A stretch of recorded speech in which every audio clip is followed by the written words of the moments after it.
Dear friends, কেমন আছো সবাই? আশা করি সবাই ভালো আছো। তোমরা নিশ্চয়ই জানো, দীর্ঘদিন অসুস্থ থাকার কারণে আমি ভিডিও আপলোড করতে পারিনি। এখন আমি সুস্থ আছি, তোমাদের জন্য ভিডিও আপলোড করার চেষ্টা করব।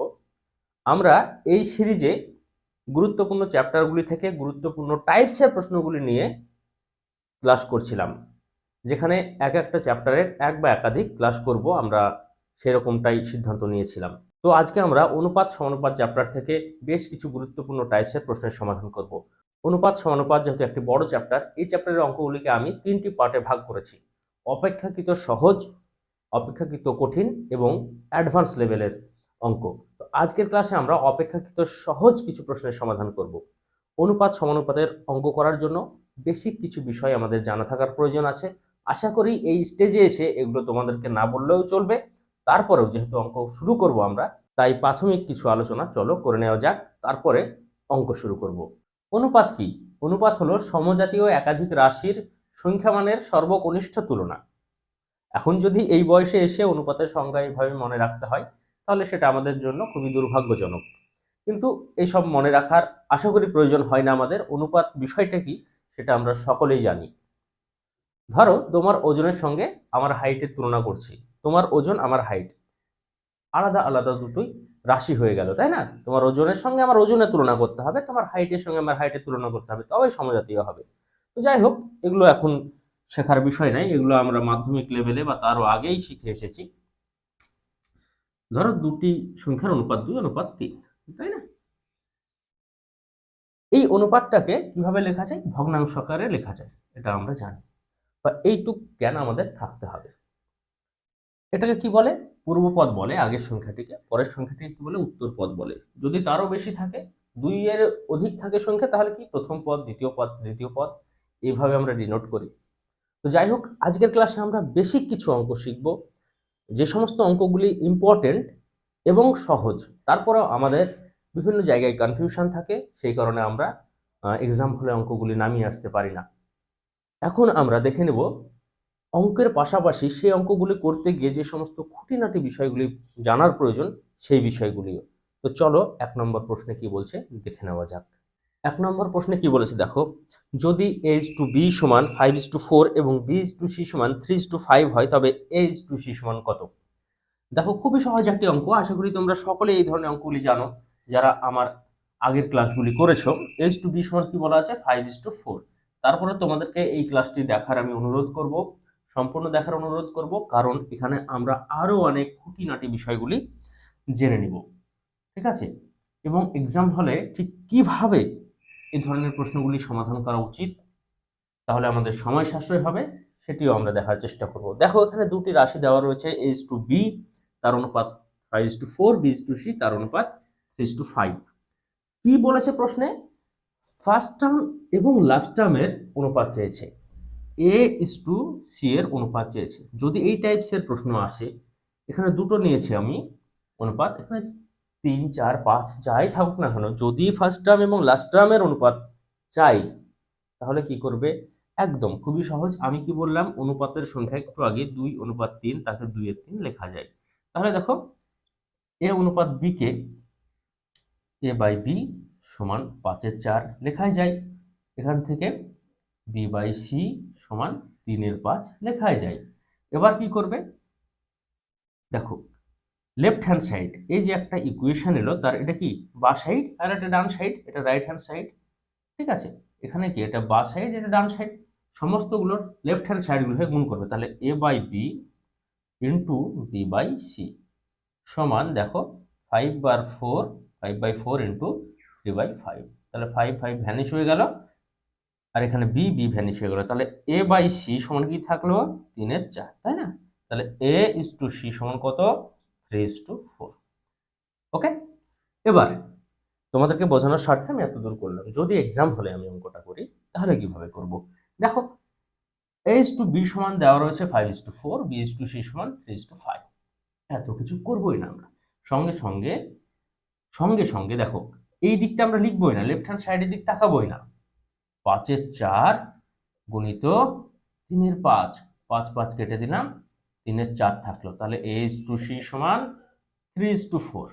এক্সাম হলে এইভাবে করবো। ওকে, যেহেতু আমরা টাইপসটা বুঝে গেছি, টাইপসটা কি বলা আছে, দুটি অনুপাত বা তারও বেশি অনুপাত বলা আছে এবং ফার্স্ট টার্ম এবং লাস্ট টার্মের, ফার্স্ট টার্ম এ লাস্ট টার্ম সি এদের অনুপাত চেয়েছে। যদি এমনটা হয় তাহলে আমরা বাঁ সাইড আর দেখবই না, কিভাবে আসে সেটা দেখালাম, বাঁ সাইডে আর দেখবই না, জাস্ট ডান সাইড দেখবো। ডান সাইডের অনুপাতগুলিকে মনে মনে ভগ্নাংশ কল্পনা করে নেব, 5/4 গুণিত 3/5 গুণ করে দেবো, যেটা আসবে সেটা অ্যান্সার হবে। ওকে, চলো দেখে নেবো আমরা পরের প্রশ্ন। 2 নম্বর প্রশ্নে কি বলেছে দেখো, a:b সমান 3:5, a:b সমান 3:5। তারপর কি বলেছে, b:c সমান 4:7, b:c সমান 4:7। ওকে, তারপরে c:d সমান 2:3। দেখো এখানে সমস্ত টার্ম যেগুলো নিয়েছি, যে সমস্ত কম্পোনেন্টগুলো নিয়েছি, এ বি সি ডি, এই সমস্ত টার্মের ফার্স্ট টার্ম এবং লাস্ট টার্মের কিন্তু না, সমস্ত টার্মের অনুপাত চাইছে। ফার্স্ট টার্ম এবং লাস্ট টার্মের চাইলে কি করলাম, যে জাস্ট এগুলোকে ভগ্নাংশ আকারে ভেবে নিব মনে মনে এবং তাদের গুণ করে দেব, হয়ে গেল। কিন্তু এখানে সমস্ত টার্মের অনুপাত চাইছে। আমরা একদম একটাই কনসেপ্ট শিখবো, এই ধরনের অঙ্কগুলি বিভিন্ন শর্ট ট্রিক্স রয়েছে, ঠিক আছে। দেখা যাবে যে একটা শর্ট ট্রিক্স একটা অঙ্কের ক্ষেত্রে খাটে কিন্তু আরেকটা অঙ্কের ক্ষেত্রে খাটে না। তাই আমরা আলাদা আলাদা করে বিভিন্ন শর্ট ট্রিক্স মনে রাখতে যাব না, আমরা একটি মাত্র শর্ট ট্রিক্স মনে রাখবো। এই সমস্ত অঙ্কগুলি যদি এখন আমরা ভেঙে ভেঙে করতে যাই তাহলে আমাদের সময় লাগবে, এবং সময় যেহেতু কম তাই আমরা শর্ট ট্রিক্সটাই নিশ্চয়ই অ্যাপ্লাই করব, তবে তার মধ্যে কিছু কনসেপ্ট থাকার প্রয়োজন রয়েছে। একদম শর্ট ট্রিক্স অন্ধের রকম মনে রাখলে তোমরা কিন্তু দীর্ঘদিন সেটা ব্রেনে ক্যারি করতে পারবে না, তাই একটু কনসেপ্টটাও জানার প্রয়োজন। দেখো কি করবে, a:b:c:d এইভাবে লিখে নেবে, ঠিক আছে। তারপর a:b 3:5 আছে, 3:5 আছে। ওকে, সি আর ডি এর মান নেই, প্রয়োজন নেই, 5 আছে, দেখো তার পাশে 5 বসাও, যা আছে পাশে যা আছে তাই বসিয়ে দাও, 5 5 5। ওকে, b:c 4:7 আছে, দেখো পাশে কি আছে 7, 7 বসাও, ফাঁকা আছে পাশে কি আছে 4, 4 বসাও। ওকে, c:d 2 3 আছে, দেখো ফাঁকা আছে পাশে কি আছে 2 আছে, পাশে কি আছে 2 আছে, বসিয়ে দাও। এবার একটা জিনিস খেয়াল করবে, এই যে কলমগুলো পেলে 3 4 2 5 4 2 7 5 7 2 5 7 3, এদের মধ্যে কমন কিছু আছে কিনা, 4 জায়গাতেই থাকতে হবে একই জিনিস, ঠিক আছে। যেমন 2 2 2 এখানে আছে, এখানে 2 নাই, বা এখানে যদি 4 থাকতো তাহলে বুঝে যেতাম 2 আছে, 4 এর পেটের ভিতর 2 আছে, কারণ 4কে 2 দ্বারা ভাগ করা যায়, ঠিক আছে। তো যাই হোক, পরবর্তী অঙ্ক করার ক্ষেত্রে এটা তোমরা দেখতে পাবে। দেখো কিছু কমন নেই, দেখো এখানে 3 আছে, এখানে 3 আছে, এই জায়গায় নেই, 5 5 5 আছে কিন্তু এখানে 5 নেই, কমন নেই, তাহলে কি করবে, সবগুলোকে গুণ করবে, 3 4 12, 12 দুগুণে 24। ওকে, অনুপাত 4 5 20, 20 দুগুণে 40, অনুপাত 5 7 35, 35 দুগুণে 70, অনুপাত 5 7 35, 3 35, 105, ঠিক আছে। তাহলে দেখো অনুপাতটা কি এলো, 24 অনুপাত 40 অনুপাত 70 অনুপাত 105। ওকে, এটা দেখো রয়েছে তোমার অপশান সি এ, ঠিক আছে। তাহলে অপশান সি হবে এই প্রশ্নের সঠিক উত্তর। এটাকে বলা হয় শ্যাডো পদ্ধতি, মানে এই যে ছায়ার মতো নিলাম, আমরা কি নিলাম দেখো, এখানে 5 ছিল, এখানেও 5 নিয়ে নিলাম, এখানেও 5 নিলাম, 4 7 অনুপাত ছিল, কিন্তু কি করলাম, পাশের সংখ্যা দ্বারা পাশের ফাঁকা অংশটাকে পূর্ণ করলাম, ঠিক আছে। এই যে একমাত্র মেথড, এটা যদি তোমরা জানো, ঠিক আছে, এক্সাম হলে কি করবে, এক্সাম হলে এবিসিডি এটা লিখবে, লিখবে না, কি করবে, জাস্ট টাক টাক টাক টাক করে বসিয়ে নিয়ে যদি দেখো কিছু কাটাকাটি যাচ্ছে করবে, যদি না যায় তাহলে গুণ করে নেবে, এই তো হয়ে গেল, বেশি সময় লাগবে না। কিন্তু এটা একমাত্র মেথড যেটা তোমরা যদি জানো তাহলে এই অঙ্কগুলির আলাদা কোনো শর্ট ট্রিক্স মনে রাখতে হবে না। ওকে, তো যাই হোক, চলো দেখে নেব আমরা পরের প্রশ্ন। 3 নম্বর প্রশ্নে কি বলেছে দেখো, যদি a:b সমান a:b সমান কত হয়, নাকি 2/9 অনুপাত 1/3, এবং b:c সমান 2/7, এটা 7, হ্যাঁ, অনুপাত 5/14, এবং c:d সমান 3/5 অনুপাত 7/10 হয়, তবে a:b:c:d সমান কত। দেখো অনুপাতটা ভগ্নাংশে দেওয়া নাই, এগুলো ভগ্নাংশে দেওয়া থাকলেও যেটা উত্তর রয়েছে অপশনগুলিতে দেখাও সেটা পূর্ণ সংখ্যা দেওয়া রয়েছে, তাহলে আমরা নিশ্চয়ই বুঝতে পারছি ঠিক আগের অঙ্কটার মতোই, কিন্তু অনুপাত যেগুলো ভগ্নাংশে দেওয়া রয়েছে সেগুলোকে কি করতে হবে, পূর্ণ সংখ্যায় প্রকাশ করতে হবে, তাহলে ঠিক আগের অঙ্কটার মতো হয়ে যাবে। এখানে দেখানোর কি আছে, এখানে দেখানোর একটাই জিনিস আছে যে অনুপাতগুলি যদি ভগ্নাংশে দেওয়া থাকে তাহলে সেটাকে আমরা কিভাবে পূর্ণ সংখ্যায় কনভার্ট করব। খুবই সহজ একটা হিসাব। কি করবে দেখো, এই যে অনুপাত দেওয়া রয়েছে ভগ্নাংশগুলি, সেই ভগ্নাংশগুলির শুধু হরের দিকে তাকাবে। 9 এবং 3 এদের লসাগু নির্ণয় করবে। 9 এবং 3 এর লসাগু 9 হয়, এই 9 দ্বারা গুণ করবে, এই 9 দ্বারা জাস্ট গুণ করবে। ওকে, তাহলে এখানে 3 আসলো, এখানে কাটাকাটি হয়ে গেল, 9 9, তাহলে 2:3 পড়ে থাকলো। এই হলো h2b এর পূর্ণ সংখ্যার অনুপাত। ওকে, তাহলে দেখো 7 এবং 14, 7 এবং 14 লসাগু কত? 14। 14 দ্বারা যদি এখন গুণ করে দিই, ঠিক আছে, এখানে 2 আসবে, তাহলে 4:5। ঠিক আছে, 5 এবং 10 এর লসাগু কত? 10। আমি সহজ উদাহরণ নিয়েছি তোমাদেরকে বোঝানোর স্বার্থে, কিন্তু এখানে দেখো বড় সংখ্যাটি লসাগু হয়ে যাচ্ছে, কিন্তু যদি না হয় যেটা লসাগু হবে আর কি। ওকে, তাহলে এখানে 10 গুণ করো, কেটে যাক 10 10, এখানে 2, তাহলে 6:7। দেখো পূর্ণ সংখ্যার অনুপাত পেয়ে গেলাম। a:b সমান পেলাম 2:3, b:c সমান পেলাম 4:5 এবং c:d সমান পেলাম 6:7। ঠিক আগের অঙ্কটাই হয়ে গেল। এবার কি করব, a:b:c:d। ওকে, a:b সমান 2:3, তাহলে 2 আর 3 লিখলাম, অনুপাত লেখার দরকার নেই, 3 দ্বারা ভরে দিলাম বাকি ফাঁকাগুলো। b:c সমান 4:5, 4:5, 5 4, ফাঁকাগুলো পাশের সংখ্যা দ্বারা ভরে দিলাম। 6:7, 6:7, 6 6। ওকে, কোনো সমস্যা নেই। এবার দেখো কমন কিছু আছে কিনা, দেখো 3 কমন আছে, এখানে 3 আছে, এখানে 3 আছে, এখানে 3 আছে, এখানে 6 আছে, তাহলে এখানে 2 থাকবে, 3 কেটে গিয়ে, তাই না? আর কিছু কমন আছে কিনা দেখো, আর কিছু কমন নেই, তাহলে গুণ করতে হবে। দেখো 4 দুগুণে 8, 8 দুগুণে 16, অনুপাত 4 ছক 24, অনুপাত 5 ছক 30, অনুপাত 5 7 35। তাহলে এই প্রশ্নের সঠিক অ্যান্সার হবে 16:24:30:35। 16 24 30 35 রয়েছে অপশন এ, অর্থাৎ অপশন এ হবে এই প্রশ্নের কারেক্ট অ্যান্সার। আশা করি এই বিষয়টা তোমাদের ক্লিয়ার হয়ে গেছে। 4 নম্বর প্রশ্নে কি বলেছে দেখো, x সমান 6 এর পাওয়ার 6.5 দেওয়া রয়েছে এবং y সমান 2 × 6 এর পাওয়ার 5.5 হয়, তবে x y সমান কত? খুবই সহজ একটি অঙ্ক। দেখো x এর মান কত দেওয়া রয়েছে? 6⁵ y এর মান কত দেওয়া রয়েছে? 2 × 6⁵5.5। এবার কি চেয়েছে? x y মানে কি? ভগ্নাংশ, তাই না? x বাই y মানে তো x y। তো তাই করি, x এর মান বসাই x বরাবর 6⁵6.5 বাই 2 × 6⁵5.5। তাহলে 1 এর 2 কে এদিকে রাখি, এখানে 6 কে নিয়ে আসি, তাহলে 6 এর উপর কি হবে দেখো, ভগ্নাংশ, এখানে বেশ সমান আছে, 6 6 আছে, বেশ সমান থাকলে কি হয়? পাওয়ারগুলি বিয়োগ হয়, কোনটা থেকে কোনটা? উপরের পাওয়ার থেকে নিচের পাওয়ারটা বিয়োগ হবে। ঠিক আছে, উপরের পাওয়ার কত রয়েছে? 6.5, নিচের পাওয়ার কত? 5.5। ওকে, এটাই দেখানো ছিল এই অঙ্কে। দেখো 1 এর 2 রেখেছি, 2 যেমন ছিল, এখানে 6 আছে, এখানে 6 আছে, বেশ সমান আছে এবং তারা কি আছে? ভগ্নাংশ আকারে আছে বা ভাগ আকারে আছে। ওকে, তাহলে বেশ একবার লিখবো, তারপরে কি হবে? উপরের যে পাওয়ার সেটা থেকে নিচের সংখ্যার উপরকার পাওয়ারটা বিয়োগ হবে। তাহলে দেখো 6.5 - 5.5 সমান 1। তার মানে কি? 1 এর 2 গুণিত 6 এর পাওয়ার 1 মান কত? 6। এই যে 6.5 5.5 এই সব দেখে ঘাবড়ে যাওয়ার কিছু নেই, জাস্ট তোমরা অঙ্কটা সঠিক পথে এগিয়ে যাও, দেখবে একদম সহজে হয়ে যাচ্ছে। তাহলে দেখো এখানে কত থাকলো? 3। তাহলে উপরে কত থাকলো? 3, নিচে কত থাকলো? কিছু নাই, মানে 1। তাহলে x y সমান কত? 3:1 রয়েছে। দেখো তোমার অপশন বি এ, অর্থাৎ অপশন বি হবে এই প্রশ্নের সঠিক অ্যান্সার। চলো দেখে নেব পরের প্রশ্ন।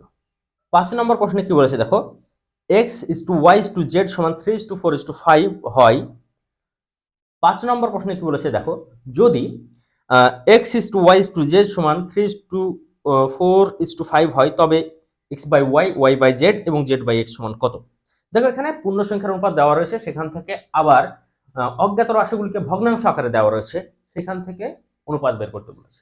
খুবই সহজ একটি অঙ্ক, আশা করি তোমরা সকলেই জানো, কারণ এই ধরনের অঙ্ক আমি আমার অনুপাত সমানুপাতের ক্লাসগুলিতে বারবার করিয়েছি, তারপরেও চলো আরেকবার দেখে নেওয়া যাক, যেহেতু প্রশ্ন আছে। x:y:z, এগুলো বেসিক অঙ্ক, মানে অনুপাত সমানুপাতের এই ধরনের অঙ্কগুলি তোমাদেরকে জানা থাকতেই হবে, তবেই তোমরা অ্যাডভান্স অঙ্কগুলি করতে পারবে। তার জন্যই আমি অনুপাত সমানুপাতের ক্লাসগুলিকে 3টি পার্টে ভাগ করেছি।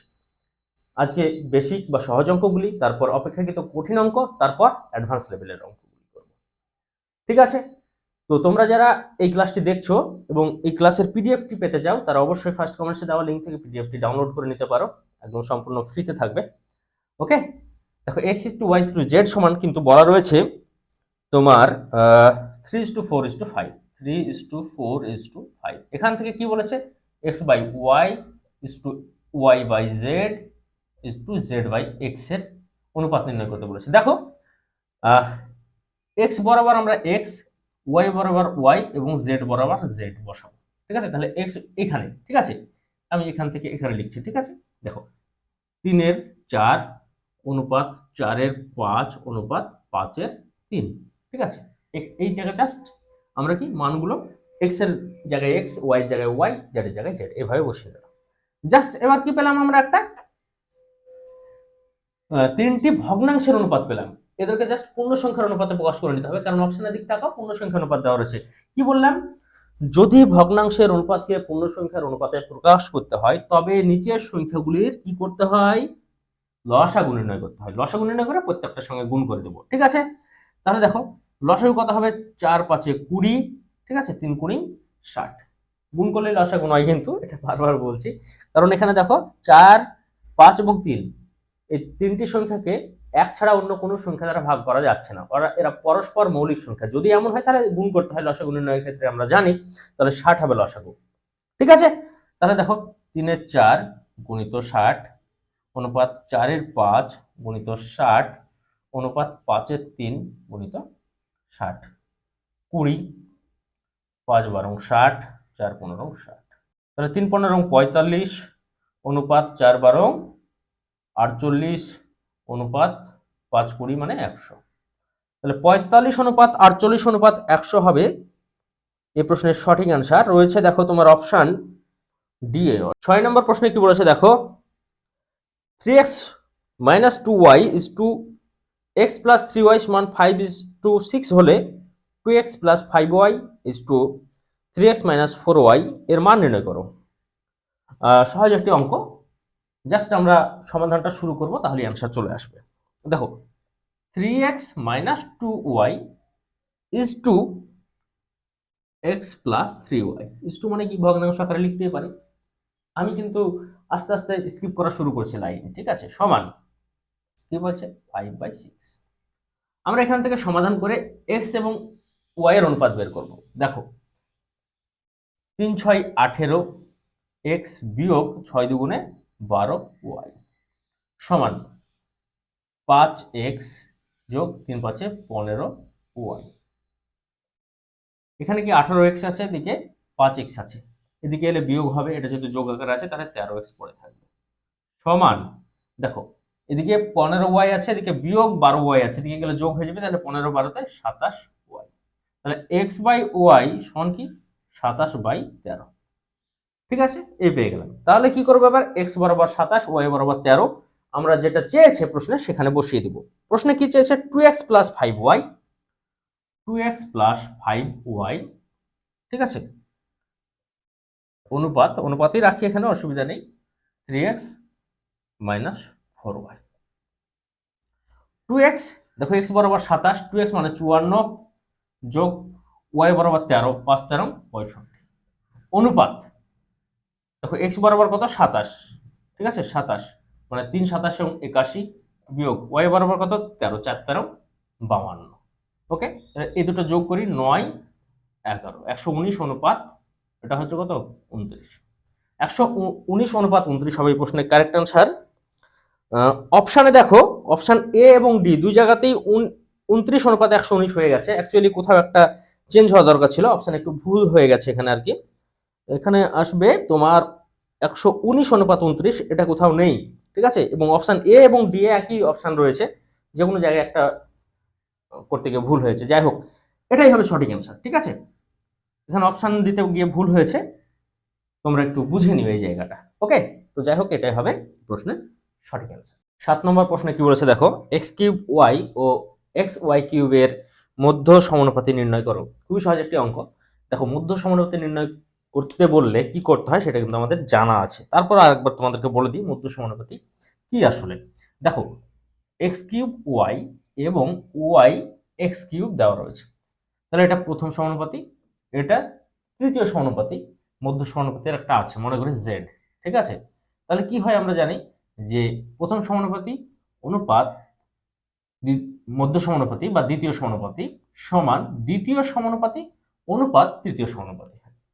এইরকম ফর্মে যদি থাকে, অর্থাৎ এ ইজ টু বি সমান বি ইজ টু সি, এই ফর্মে যদি থাকে তাহলে বিকে কি বলা হয়, মধ্য সমানুপাতি।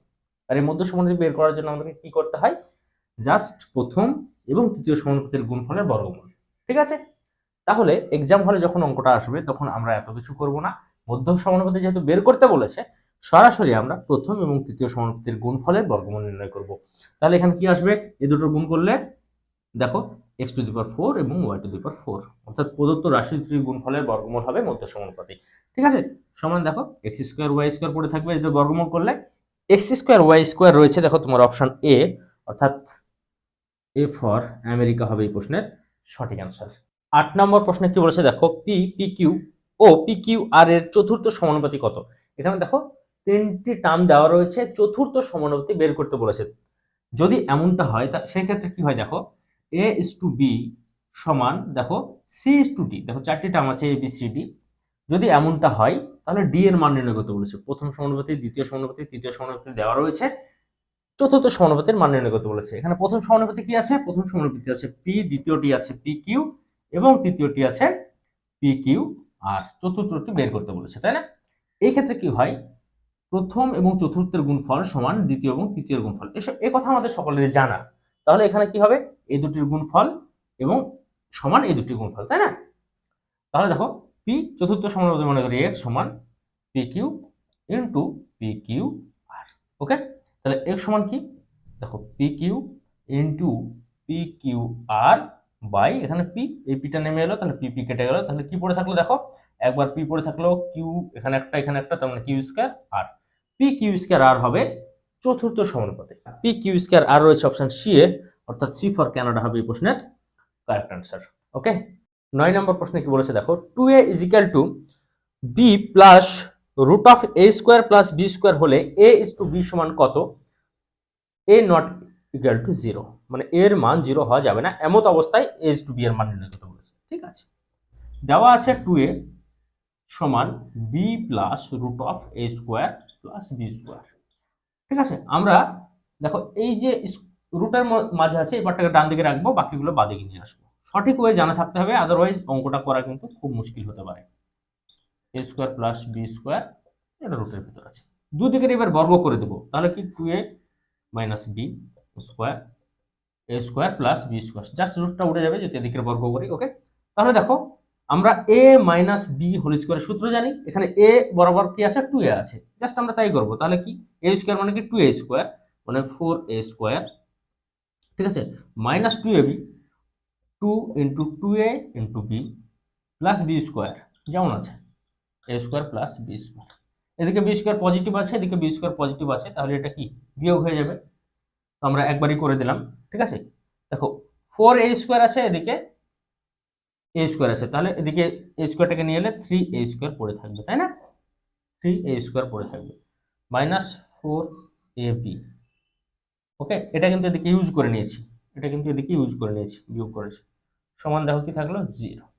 ওকে, এ কমন গেল, এ কমন গেল, তাহলে কি 3a মাইনাস 4b সমান 0।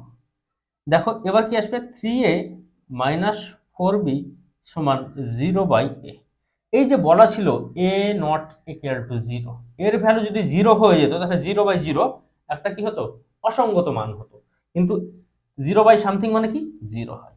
তাহলে 3a মাইনাস 4b সমান 0, দেখো 3a মাইনাস 4b সমান পড়ে থাকলো 0, তাহলে 3a সমান 4b, তাহলে a বাই b সমান 4 বাই 3, তাহলে a is to b সমান 4 is to 3। অর্থাৎ a:b এর মান পাওয়া গেল 4:3। 4:3 রয়েছে দেখো তোমার অপশন এ, অর্থাৎ এ ফর আলতামাশ হবে এই প্রশ্নের কারেক্ট আনসার। ওকে, 10 নম্বর প্রশ্নে কি বলেছে দেখো, যদি 4x ও 25 ক্রমিক সমানুপাতি হয় তবে x সমান কত? ক্রমিক সমানুপাতি কনসেপ্টটা কি? যদি a, b এবং c ক্রমিক সমানুপাতি বলে, অর্থাৎ a:b সমান b:c, ঠিক আছে? তাহলে এই ক্ষেত্রে যেহেতু a বরাবর কি আছে 4, b বরাবর কি আছে x সমান x:25। দেখো তো একদম 7 নম্বর অঙ্কের মতো হয়ে গেল কিনা? অর্থাৎ 7 নম্বর অঙ্কে মধ্য সমানুপাতি বের করতে বলেছিল, এখানে প্রশ্নটাকে একটু ঘুরিয়ে দিয়েছে, ঠিক আছে? দেখলাম যে তোমরা 7 নম্বর অঙ্ক সুন্দরভাবে হয়তো করতে পারছো, কিন্তু এই ক্রমিক সমানুপাতি বলাই আবার পারছো না। জিনিস একই, কিন্তু ভাষা পরিবর্তন হওয়ায় সমস্যা হচ্ছে, এমনটা যেন না হয়, তাই এই অঙ্কটা তোমাদের এখানে রেখেছে, ঠিক আছে? তাহলে মধ্য সমানুপাতি বের করতে হচ্ছে। মধ্য সমানুপাতি মানে কি? প্রথম এবং তৃতীয় সমানুপাতের গুণফলের বর্গমূল, ঠিক আছে? মানে এই দেখো √4 × 25, এটি হবে x এর ভ্যালু, তাই না? x এখানে কি ক্রমিক সমানুপাতির মধ্য সমানুপাতি, তাই না? ক্রমিক সমানুপাতির মধ্য সমানুপাতি 7 নম্বর অঙ্কের সঙ্গে ম্যাচ করালে বলছি, কোনো কঠিন কিছু নয়, একদম সহজ বিষয়, ঠিক আছে? তাহলে এখানে 2 × 5 বর্গমূল করলাম, ঠিক আছে? তাহলে 10, অর্থাৎ x এর মান বেরিয়ে হলো 10।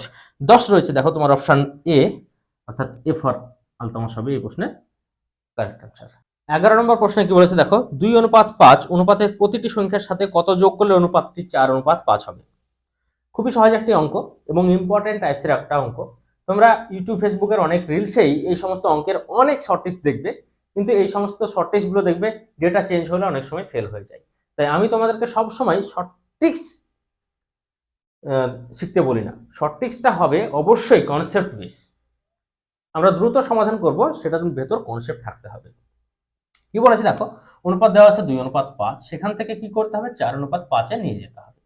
শর্ত কি? প্রতিটি সংখ্যার সঙ্গে কত যোগ করলে? প্রতিটি সংখ্যা মানে কি 2 এবং 5, অনুপাতটাকে ভগ্নাংশ আকারে লিখি। প্রতিটি সংখ্যার সঙ্গে কত যোগ করলে, মনে করে x যোগ করলে, প্রতিটি সংখ্যা মানে কি 2 এবং 5, তার সঙ্গে কত যোগ করলে 2 এর সঙ্গেও যা যোগ করতে হবে তাহলে 5 এর সঙ্গে যোগ করতে হবে। এটা থেকে কি হবে, ভগ্নাংশটা হবে 4/5। এই তো জাস্ট এটা একটু সমাধান করে x এর ভ্যালু বের করে নাও, জিন্দেগিতে ভুল হবে না এই ধরনের অঙ্কগুলি, ঠিক আছে? তাহলে 5 দুগুণে 10 যোগ 5x সমান 4×5 20 যোগ 4x। তাহলে 5x এদিকে আছে, 4x এদিকে আছে, বিয়োগ হলে x পড়ে থাকবে, 20 থেকে এদিকে 10 গেলে 10 বিয়োগ হবে, 10 পড়ে থাকবে। ওকে, এই তো x এর মান 10 পেয়ে গেল। রয়েছে তো এখন তোমার অপশন ডি, অর্থাৎ অপশন ডি ফর ডগ হবে প্রশ্নের কারেক্ট আনসার। ওকে, 12 নম্বর প্রশ্নে কি বলেছে দেখো, একটি স্কুলের ছাত্র ও ছাত্রীর অনুপাত 5:4, যদি ওই স্কুলের ছাত্রের সংখ্যা 100 হয় তবে মোট শিক্ষার্থীর সংখ্যা কত? খুবই সহজ একটি অঙ্ক, জাস্ট তোমাদেরকে আজকে দেখিয়ে দিচ্ছি। আজকে দেখানোর এই একটা অঙ্ক দেখানোর পর আশা করি তোমাদের জীবনেও এই ধরনের অঙ্কগুলি আর কখনো ভুল হবে না। দেখো, ছাত্র এবং ছাত্রী, তার অনুপাত দেওয়া রয়েছে 5:4। কি বলা আছে? বলা আছে ছাত্রের সংখ্যা 100। দেখো 5 ইউনিট অনুপাত যেটা দেওয়া থাকে সেটাকে আমরা ইউনিট ধরে নিই। এটার মান দেওয়া আছে 100, 100 জন ছাত্র দেওয়া রয়েছে। 5 যদি 100 হয় তাহলে 4 কত হবে? সিম্পল হিসাব, 5 যদি 100 হয় কত গুণ? 20 গুণ, তাহলে এটা 20 গুণ হবে 80, তাহলে ছাত্র হবে 80 জন। তাহলে মোট শিক্ষার্থী কত হবে? 100 যোগ 80, 180। এই তো, খুবই সিম্পল, তাই না? তো যাই হোক, চলো দেখে নেবো আমরা পরের প্রশ্ন। 13 নম্বর প্রশ্নে কি বলেছে দেখো, দুটি ছাত্রের বয়সের অনুপাত 4:3, একজন আরেকজনের তুলনায় 2 বছরের বড় হলে কম বয়সী ছাত্রের বয়স কত? খুবই সহজ একটি অঙ্ক, একটু ভালোভাবে খেয়াল করো। দেখো এ এবং বি এদের বয়সের অনুপাত 4:3 বলা আছে। দেখো একজন আরেকজনের চাইতে 2 বছরের বড় বলেছে, কে বড়? নিশ্চয় এ বড়। দেখো এর ইউনিট 4, এর ইউনিট 3, তাহলে নিশ্চয়ই এ বড়, এটা দেখেই বোঝা যাচ্ছে, তাই না? 4 মানে কি বড়, 3 মানে ছোট। বড় কত বছরের বড় নাকি 2 বছরের বড়? কত ইউনিট বড় দেখো তো, 1 ইউনিট বড়, তাই না? 3 ইউনিট, ঠিক আছে? অনুপাতের সংখ্যাগুলিকে আমরা ইউনিট হিসেবে চিন্তা করব। 3 ইউনিট, এর জন্য 4 ইউনিট। কি বলেছে? 2 বছরের বড়, 2 বছরের বড়, আর ইউনিট বড় কত? 1 ইউনিট। তার মানে 1 ইউনিট সমানই বলা আছে, অ্যাকচুয়ালি 1 ইউনিট সমানই 2 বছর বলা আছে। এবার কি বলেছে প্রশ্নে, কি চেয়েছে? কম বয়সী ছাত্রের বয়স কত? কম বয়সী কত ইউনিট? 3 ইউনিট।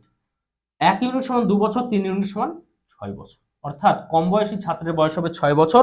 6 বছর রয়েছে অপশন এ, অর্থাৎ এ ফর আলতামাস হবে এই প্রশ্নের সঠিক অ্যান্সার। 14 নম্বর প্রশ্নে কি বলেছে দেখো, পিতা ও পুত্রের বয়সের অনুপাত 9:4। পুত্রের বয়স 20 বছর হলে পিতার বয়স কত? খুবই সহজ একটি অঙ্ক, হুবহু 12 নম্বর অঙ্কের মতো। শুধুমাত্র এখানে যে সমস্ত 12 নম্বর অঙ্কে যে সমস্ত চরিত্রগুলো ব্যবহার করা হয়েছে ছাত্রছাত্রী, এখানে কি পিতা পুত্র ব্যবহার করা হয়েছে, পার্থক্য কিছু নেই, কনসেপ্ট এক। তারপরেও রেখেছি কারণ তোমরা হয়তো দেখা গেল 12 নম্বর অঙ্কটা জানো, 14 নম্বর অঙ্কটা পারো না, এরকম অনেকেই আছো। জাস্ট ভাষা চেঞ্জ হয়ে গেলেই কনসেপ্ট তোমরা গড়মিল করে ফেলো, কিন্তু কনসেপ্ট তো হুবহু এক। দেখো, পিতা ফাদার, পুত্র সন বলা আছে, 9:4 বলা আছে। পুত্রের বয়স বলা আছে কত? 20। এখান থেকে পিতার বয়স বের করতে বলেছে। ওখানে কি ছিল? ছাত্রছাত্রীর সংখ্যা দেওয়া ছিল, অনুপাত দেওয়া ছিল, সেখান থেকে ছাত্রের সংখ্যা দেওয়া ছিল, সেইখান থেকে ছাত্রীর সংখ্যা বের করে যোগ করে দিলাম, মোট শিক্ষার্থী বেরিয়ে গেল 12 নম্বর অঙ্কে। যেখানে কি দেখো 4 ইউনিট সমান কি 20 বছর, তাই না? পুত্রের বয়স বলা আছে, তাহলে 1 ইউনিট সমান কত? 5 বছর। 1 ইউনিট সমান 5 বছর। এখান থেকে 4 ইউনিট সমান 20 হলে 1 ইউনিট সমান 5 ইয়ার্স। ঠিক আছে, তাহলে দেখো পিতার বয়স 9 ইউনিট, তাহলে 5 নাম 45 বছর। ঠিক আছে, তাহলে পিতার বয়স হবে 45 বছর, রয়েছে অপশন বি এ, অর্থাৎ বি ফর বল হবে প্রশ্নের কারেক্ট আনসার। 15 নম্বর প্রশ্নে কি বলেছে দেখো, যদি এ এর দ্বিগুণ বি এর 3 গুণ এবং সি এর 4 গুণ সমান হয় তবে A is to B is to C সমান কত? খুবই ইম্পর্টেন্ট, ইন্টারেস্টিং একটি টাইপসের অঙ্ক। এই ধরনের অঙ্কগুলি বিভিন্ন এক্সামে বারবার আসতে দেখা যায়। অঙ্কটা খুবই ভালোভাবে বোঝার চেষ্টা করবে। অঙ্কটা এভাবে আসতে পারে, অন্যভাবে আসতে পারে। এভাবে আসতে পারে বুঝলাম, অন্যভাবে কিভাবে আসতে পারে দাদা আমি তোমাদেরকে দেখে দেওয়ার চেষ্টা করছি। কি বলছে দেখো, এ এর দ্বিগুণ মানে 2a, তারপর কি বি এর 3 গুণ মানে 3b এবং সি এর 4 গুণ মানে 4c সমান হয়, মানে এরা সমান। তাহলে A is to B is to C সমান কত? এটাই চেয়েছে। এরকম বলতে পারে, যদি এটা এটা এটা সমান হয় তাহলে এটা সমান কত। ওকে, খুবই সহজ একটা অঙ্ক, খুবই সহজ একটা অঙ্ক। এই ধরনের অঙ্কগুলির ক্ষেত্রে কি করবে দেখো, এর মান বের করার জন্য এইটাকে হাইড করবে, বি সি কে চিন্তা করবে না। বি সি এর সঙ্গে কত আছে? 3 আর 4 আছে, তাহলে 12, এদের গুণ করে দিলে। ঠিক আছে, যখন বি এর বরাবর মান লিখবে তখন এটাকে হাইড করবে, তখন এটাকে হাইড করে এটাকে আনহাইড করবে। এক্সাম হলে জাস্ট তোমরা কি আঙ্গুল দিয়ে টিপে দিবে। ঠিক আছে, এটাকে হাইড করবে। তারপর 2 এবং 4 পড়ে আছে 8 অনুপাত। এবার যখন সি এর মান নির্ণয় করছো তখন এটাকে হাইড করবে। ঠিক আছে, 3 এবং 2 এর গুণফল 6। ওকে, দেখো যে সবাইকে 2 দ্বারা কাটা যায়, তাহলে 6 4 3 মানে ছোট করতে হলো আর। ওকে, তাহলে দেখো a is to b is to c সমান কত এলো? 6 is to 4 is to 3। 6 is to 4 is to 3 কত কোথায় রয়েছে? অপশন ডি, অর্থাৎ অপশন ডি হবে এই প্রশ্নের সঠিক অ্যান্সার। কত সহজ অঙ্ক, তাই না? আরো একটা জিনিস বলে দিচ্ছি তোমাদেরকে, যদি প্রশ্নটা এইভাবে থাকতো a/2 অনুপাত b/3 সমান সমান c/4 ধরো, এখান থেকে যদি এ বি এবং সি এর মান মানে অনুপাত বের করতে বলে, A is to B is to C বের করতে বলে, তাহলে মাথায় রাখবে নিচের সংখ্যাগুলির অনুপাত হয় এদের অনুপাত। দেখো উপরে কিছু গুণ আকারে নাই, এখানে যদি ধরো 3a, এখানে 4b, এখানে 5c এরকম হতো তাহলে কিন্তু হতো না। ঠিক আছে, তাহলে ওইগুলোকে আবার অমিট করতে হতো, ওগুলোকে অমিট করতে হতো, নেক্সট ক্লাসে ওগুলো রাখবো আমি। ঠিক আছে, তাহলে এ বি সি এর অনুপাত কত হবে? জাস্ট নিচের অনুপাত, সংখ্যাগুলোর অনুপাত 2 3 এবং 4। ওকে, যদি ভগ্নাংশ আকারে থাকে তাহলে মাথায় রাখবে নিচের সংখ্যাগুলোর অনুপাত হবে অনুপাত। যদি ওপরে এই যে অজ্ঞাত রাশি এ বি সি এদের সঙ্গে কোনো কিছু গুণ আকারে না থাকে, যদি গুণ আকারে থাকে তাহলে কি হবে তার জন্য আমরা নেক্সট পার্টটা দেখবো। যাই হোক, আজকের মতো এই পর্যন্তই। যদি ক্লাসটি ভালো লাগে তো অতি অবশ্যই লাইক করো এবং বন্ধুদের সঙ্গে শেয়ার করতে ভুলো না। তো দেখা হবে পরের ক্লাসে, ততক্ষণ সবাই সুস্থ থেকো, ভালো থেকো।